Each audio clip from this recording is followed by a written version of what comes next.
Mr. President, are you still completely convinced that the administration did not exert any political pressure in the firings of these attorneys? Deb, there is no indication that anybody did anything improper. And I'm sure Congress has that question. That's why I've put forth a reasonable proposal for people to be comfortable with the decisions and how they were made. Al Gonzalez and his team will be testifying. We have made available people on my staff to be interviewed. And we've made an unprecedented number of documents available. Are you convinced personally? There's no indication whatsoever after reviews by the White House staff that anybody did anything improper. Michael. Is today's offer from Mr. Fielding your best and final offer on this? Are you going to go to the mat in protecting the principle that you talked about? And why not, since you say nothing wrong was done by your staff, why not just clear the air and let Karl Rove and other senior aides testify in public under oath? There's been a precedent for previous administrations doing that. My choice is to make sure that I safeguard the ability for presidents to get good decisions. Michael, I'm worried about precedents that would make it difficult for somebody to walk into the Oval Office and say, Mr. President, here's what's on my mind.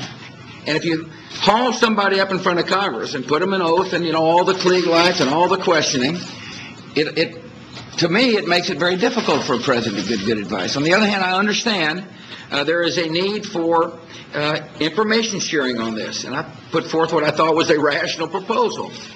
And the proposal I put forward is the proposal. And you'll go to the mat, you'll take this to court? Absolutely. I hope the Democrats choose not to do that. If they truly are interested in information, in other words, if they want to find out what went on between the White House and the Justice Department, they need to read all the emails we released. If they're truly interested in finding out what took place, I have proposed a way for them to find out what took place. My concern is they would rather be involved with, partisanship. They view this as an opportunity to score political points. And anyway, the proposal we put forward is a good one. And it really is a way for people to get information. We'll just find out what's on their mind. Kelly O. Sir, in at least a few instances, the attorneys that were dismissed were actively investigating Republicans in San Diego, in Arizona, in Nevada. By removing them, wouldn't that have possibly impeded or stopped those investigations? And, sir, if I may also ask about the Attorney General, he does not have support among many Republicans and Democrats. Can he still be effective? Yeah, he's got support with me.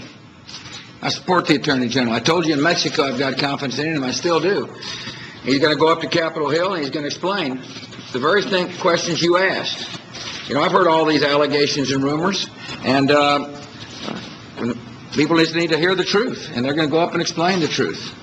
In San Diego, Nevada, Arizona, Republicans were the targets of investigations, and those U.S. attorneys were removed. Does that not give the appearance?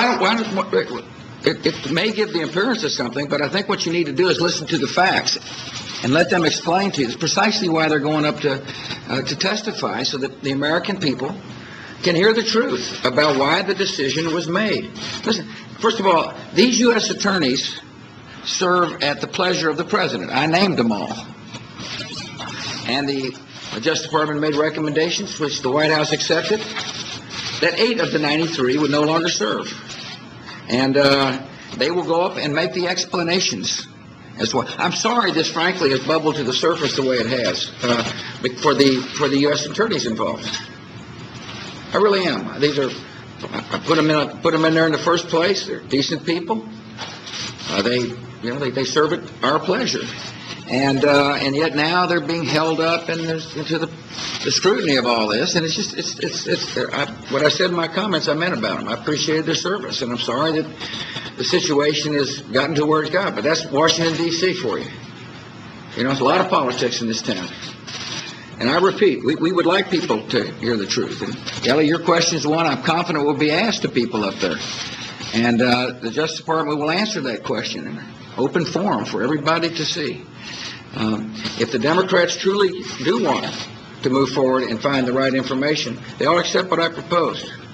And the idea of dragging White House members up there to score political points or to put the Klieg lights out there, which will harm the president's ability to get good information, Michael, I really do believe will show the true nature of this debate. And if information is the desire, there's a great way forward. Scoring political points is a desire. Then the rejection of this reasonable proposal will really be evident for the American people to see. Listen, thank you all for your interest.